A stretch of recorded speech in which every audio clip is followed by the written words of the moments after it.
Hello everyone and happy New Year's Eve!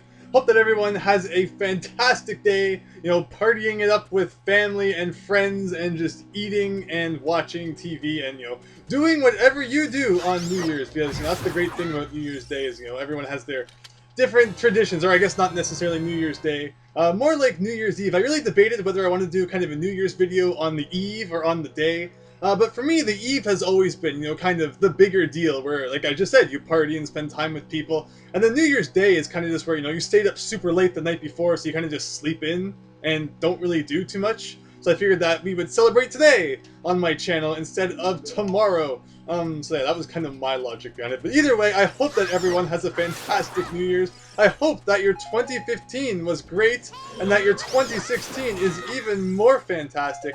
And today we are playing The Legend of Zelda Ocarina of Time, which, if you can actually believe, we have never played on my channel with like 170-ish random game of the days.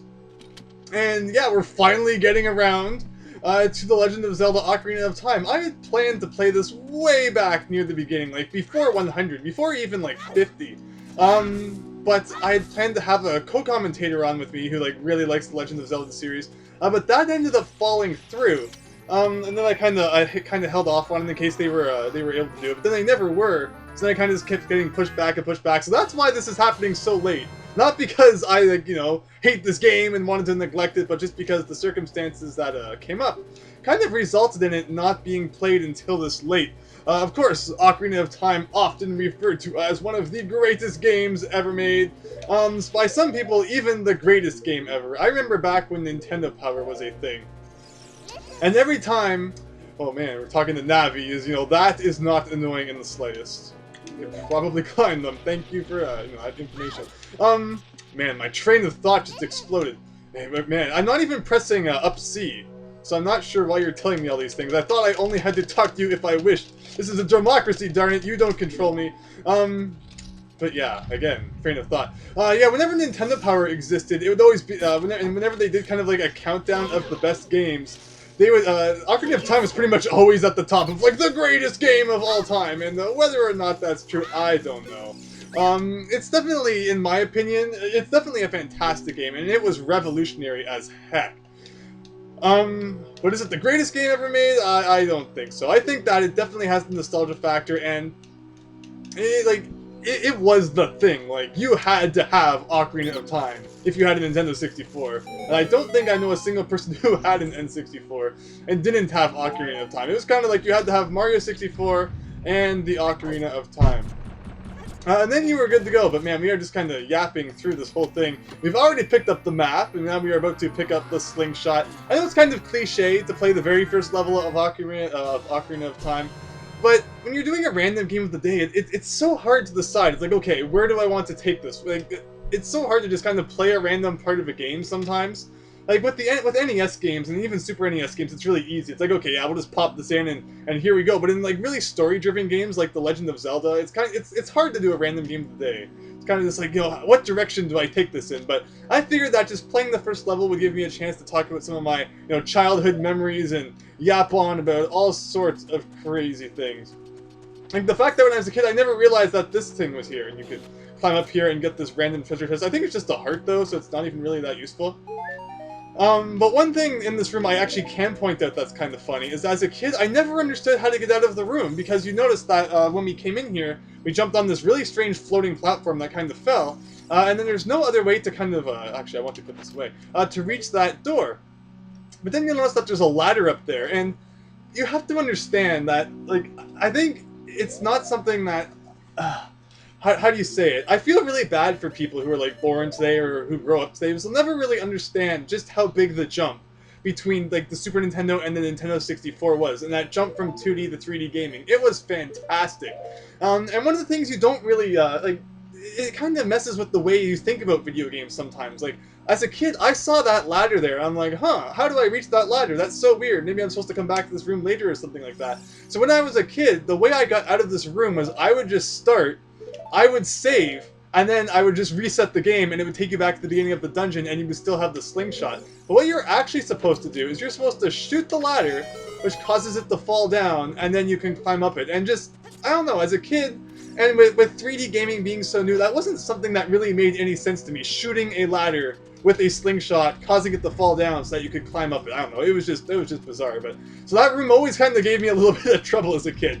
But I found my own innovative way of getting past it by just resetting the game. That's something you would do on like the Super Nintendo or NES. So those are my retro gaming instincts kicking in there, I suppose.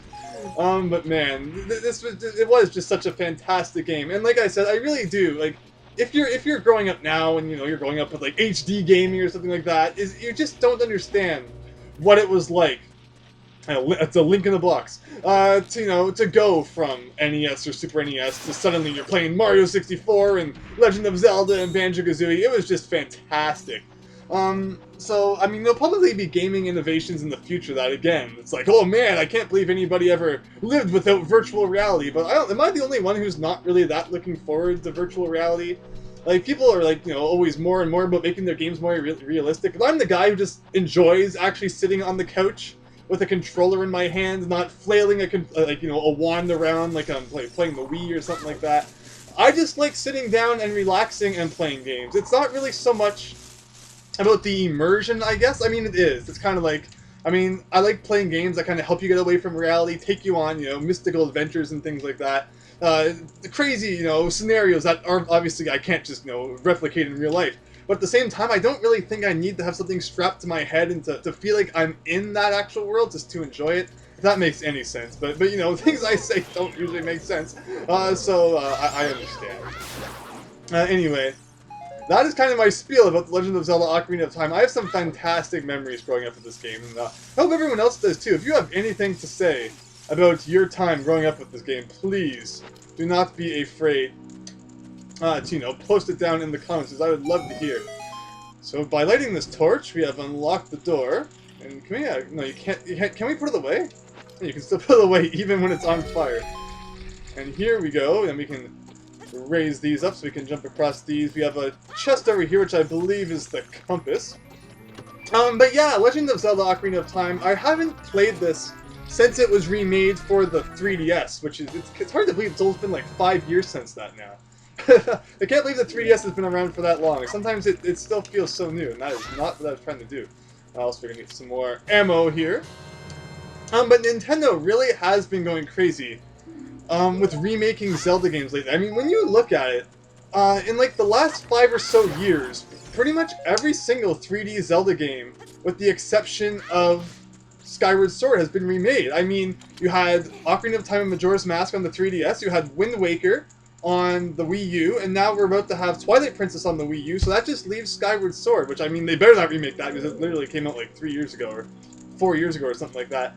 And it's kind of, I don't know, I think that it's nice if you like the games that they're being remade, and it's kind of cool. I definitely enjoyed Wind Waker HD, and I did beat Ocarina of Time HD.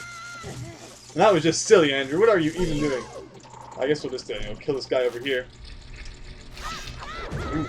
And he's clipping through that wall. But I don't know, I think it's kind of silly. It's like, hurry up and make a new Zelda game, and not just a remake. I mean, even a Link Between Worlds was kind of like a half remake, reusing things from A Link to the Past. So I don't know. I think Nintendo's getting kind of silly. I mean, yeah, remakes are good, especially if you're a fan of the games. I mean, who isn't a fan of Zelda games, really? I mean, they're so popular, so I guess that's why they feel, they can just keep cash grabbing with minimal effort, which is it's kind of sad in a way. But it's like, where the heck is, the new Zelda game that was supposed to be out for Wii U? And I would bet anything, not really, a theoretical bet, that they're going to do exactly what they did with Twilight Princess, where it becomes one of those things where it comes out on the Wii U and on the new Nintendo console, but it will probably come out on the new Nintendo console at launch, and then, like, a few months later come out on the Wii U.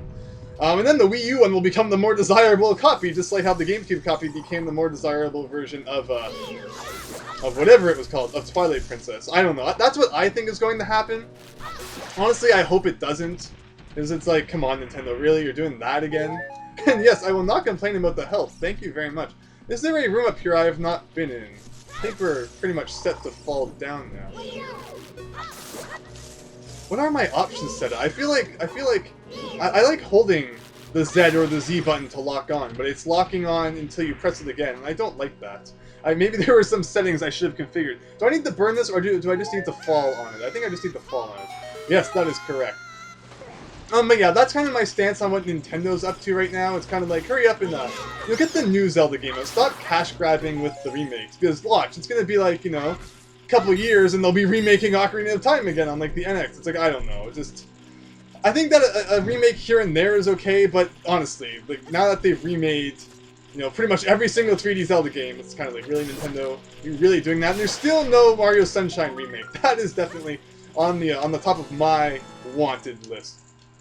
But we're getting these gold skeleton things here, Skulltula, whatever they are, and they are the silliest thing. Like, the first few that you collect, you get some good things. Like, I think you get like a bigger wallet and stuff like that. But if you collect all 100 of them, the reward is really terrible. It's just like a rupee that I think gives you maximum rupees. I think if you go and talk to him again, he just keeps giving you maximum rupees. But by the time you've collected all 100, there's probably not much that you really need to buy in this game, which kind of makes it useless. It's kind of like all the rupees they throw at you in Twilight Princess, I guess, which is kind of silly. Also, I think this is just another heart. But yeah, overall, I'm really looking forward to, like, a new Zelda adventure. And I really have been looking forward to that on the Wii U, but it's like, ugh, it's just taking so long, and I'm sure they're gonna pull that NX thing, like I said, where, oh man, it's going to be a launch title, and then you can wait, like a billion years, and it'll eventually come out on the Wii U, even though, like, ugh. I don't know how to feel about that. I don't know how to feel about the NX at all. It feels like the Wii, it hasn't really, it lived up to its potential, and that kind of annoys me in a way, but at the same time, I mean, I guess a new console, we'll see what happens there. Like, the funny thing is, I still love my PS3, and that came out like 10 years ago, and there are still games coming out for the PS3 that I buy. Now, I mean, I'm not necessarily the most mainstream gamer anymore. I play, like, silly visual novels and things like that, and, some JRPGs and things. So those are still coming out for the PS3, although I guess for a lot of people there probably aren't too many games coming out for the PS3 that they still want. But the point is, the PS3 has like, more than outlived, the life cycle that I expected out of it. And I love it. And, like, I don't have any intention on packing up and putting away my PS3 at any point in the near future. So, I mean, I guess when the Wii U comes out, and it got, like, what, 4-ish years out of it, really? And, and again, it really only had, the typical Nintendo titles, Mario Party, Mario Kart, Mario 3D, etc., etc. Hasn't even had a new 3D Zelda game yet, so who knows if it actually ever will get that. And then, yeah, there will be a new Nintendo console, and it will be, hey, guess what? Mario Kart, Mario 3D. And I guess I'm just becoming a little tired of that cycle, considering I've been, living through that cycle since back in the NES days, pretty much. Just, I don't know. I don't know what's gonna happen. Of course, we really need to wait to see what's up with this new console first. I'll wait till E3 before I judge, and we'll see what happens from there. But overall, I don't know how to feel about it. I just don't know anymore. Yes, we know. I thought you were only supposed to help me if I pressed up C. There should be an option to say, I have played this game. Please don't bug me. Just go away. But yeah, that's my stance on the NX. How are you feeling about it? Do you feel that, the Wii U has been out long enough that there should be a new console? I mean, people always talk about, the Wii U's hardware and stuff like that, but the point is, it's HD. And, I mean, that was kind of the main thing for me. It's like, oh yeah, the Wii U's kind of cool because it's finally Nintendo's jumped to HD. But people still point out, of course, the hardware is, inferior to things like the PS4 and Xbox One. Of course, Nintendo, ever since, like, the GameCube now has kind of been a little bit behind. And I've just come to expect that. But, honestly, I mean, the games look okay. Like, I guess just, I'm such an old crone. As someone who's grown up since the NES days, I'm far less critical about graphics, I guess, than I'm, like, some people who are just like, oh man, the graphics, I'm gonna compare every last little detail, make sure everything is perfect. This room, I believe, doesn't it have, like, a secret in it? I think you need, like, bombs, though, or something? Or is that another room I'm thinking of? Maybe. Maybe. Anyway, I think this is the door we're supposed to go through. But yeah, anyway, 2016 will be a very interesting year for a lot of reasons. So please, since this is technically, I guess, like the New Year's video, feel free to post your opinions on what you thought 2015 was like and what you think we are going to get out of 2016 from not just Nintendo, but from gaming and everything else in general. I would love to hear your thoughts. And this is the room, I think, that has a secret in it. Also, you are a weird thing. You got things falling from the ceiling. But yeah, we haven't actually been talking too much about this game too much. I mean, I think I've actually been kind of, kind of having fun talking about Nintendo and all of their crazy shenanigans. Of course, with Iwata dying, it's very sad.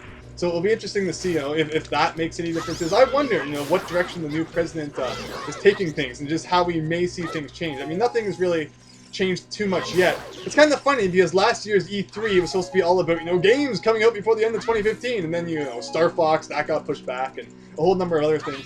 You actually need to come back to the first dungeon later once you get bombs to blow that up. I've always thought that was kind of interesting. I think you have to do that anyway, unless there's kind of a trick that I'm missing. That allows you to break that without backtracking. I think there's just another golden skull back there, which again, I think once you get like 50 of them, the rewards aren't really too worth it. Interestingly, one of the awards is the Rumble Pack thing, and I didn't have a Rumble Pack as a kid. It's kind of cool because I think it notifies you when there's like a hidden hole in the ground and things like that. That's pretty cool. I've never actually played through the game with that, so that would actually be kind of neat to do. Also, as a kid, I never locked on. I never used the Z or the Z button. I always say Z or Z. I feel like I need to, to appeal to all audiences here. Because if I say Z, I'm going to get people saying, oh man, it's not Z, it's Z. And if I say Z, I'm going to feel terrible because, to me, I guess it's kind of Z. I don't know. It's a letter. Letter number 26 is what we shall be calling it from now on. So yeah, I didn't really use the letter number 26 button too much when I was a kid. That's going to get really annoying fast. But anyway, we need to push this block into the water, and we're almost done with this dungeon. Again, another reason why I picked this dungeon. I didn't think people would want to watch me go through the water temple. It'd be like a 2-hour video, maybe possibly broken up into multiple parts. So I figured that, this is something that we could all enjoy, and it would last just long enough, hopefully, for everybody to have some fun with it. Thankfully, we're given some hearts over here. I don't even need to dive down to get them, which is very nice. And here, we have these guys. The code, I think, was 231. I hope it was 231. So I think you're number 2. Okay. You would be number 3 then. And I think you would be number 1.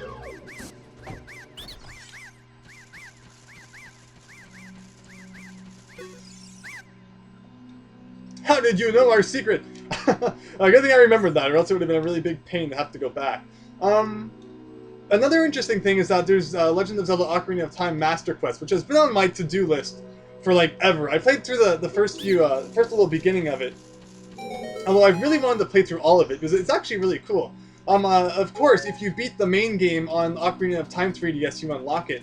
But I really don't like that they kind of mirrored the whole overworld for some reason. It's like, what was that? Why was that necessary? Nobody asked for that. I mean, I guess it was kind of to make it feel a little bit different, but I just think that's silly. I'm not really a big fan of mirrored things. Even mirrored tracks in Mario Kart, it's kind of why? It's kind of just trying to make the game seem like there's more tracks, even though there's really not. But I've been meaning to play Master Quest for a while. I do have the GameCube disc with it on it. So, I'm always trying to, get to that, but I just don't have time for a complete Zelda adventure right now, which is kind of ironic considering I've been saying that I want the one for GameCube. Or sorry, what am I even saying? I want the new Zelda for Wii U. But yeah, who knows if I would even have time to make it to the end of that, should it ever come out. Oh man, if there's one thing that, things like Ocarina of Time reminded me of, it's back in the day when I actually had time to sit down and game for hours on end. Those were fun days. Yeah, back in the GameCube and Nintendo 64 days especially, where it's man, what was school even? I'm just gonna go home and play Zelda for 6 hours and then go to bed. Those were fun times. And then those were back in times too when I would actually get up early every day and play video games before school. But now it's just oh, I don't even want to wake up until I have to leave the house. The way it would work is my school actually started unusually late. It would start at 9:15. So I would usually have to get up around 8 to start getting ready for school, but what I would usually do is, since my parents always made me go to bed early, I had to compensate for that by getting up early to play video games. So I would usually get up at about 7, and then I would start getting ready for school at around 8. So it's funny because in contrast to today, where most of my gaming takes place late at night, a lot of my gaming when I was a kid took place in the morning before school, and it would really suck at times when you're like, you're in the middle of a dungeon or something like that. Probably not in the Ocarina of Time, because you can save anytime you want. But some games where you're like in the middle of something, but then you have to start getting ready for school, and that would really suck. But yeah, now I just stay up until ridiculous times in the morning to do my video gaming, which is kind of funny, because again, we're talking about, this is New Year's Eve. When you're a kid, it's like, yes, I get to stay up until midnight. I usually go to bed at like 8 p.m., but now I get to stay up like an extra 4 hours. But now, staying up until midnight, it's like, meh, I'm a university student. I usually go to bed at like 3 or 4 a.m. anyway. It's not healthy in the slightest, but it's fun, and that's what's probably more important at the end of the day. But with that is the first dungeon of The Legend of Zelda, and I feel like I talked non-stop that entire time. Hopefully you enjoyed this random game of the day that I've been meaning to do for a long time. And yeah, as you see, we named our file link there in all caps. It's always been a thing for me to name my files in all caps, which makes it look really weird when they actually use your file name in the text. Which I don't really know how to feel like that, because I mean, it's Link. The character's name is Link. That's undeniable. But it's really silly when you turn on your Legend of Zelda cartridge and all 3 files are named Link. It's like, I wish that you could, enter whatever name you want and then the character's name would still be Link, because it looks weird if it's like, well done, Andrew, but it's like, it's not Andrew, it's obviously Link. I don't know. First world Legend of Zelda problems. But with that said, I don't think I'm going to bore you with the following cutscene. Everybody knows how the story goes anyway. Link saves the princess from Bowser or whatever happens. And yeah, with that said, I hope that everyone enjoyed this random game of the day, and I hope that everyone has a fantastic New Year's Eve and has an awesome 2016, where hopefully we will be able to do even more random game of the days, because there weren't very many in 2015, so hopefully we'll be able to change that. But with that said, thanks for watching, hope you enjoyed, and hope to see you in 2016 for more awesomeness. So thanks, and see you later.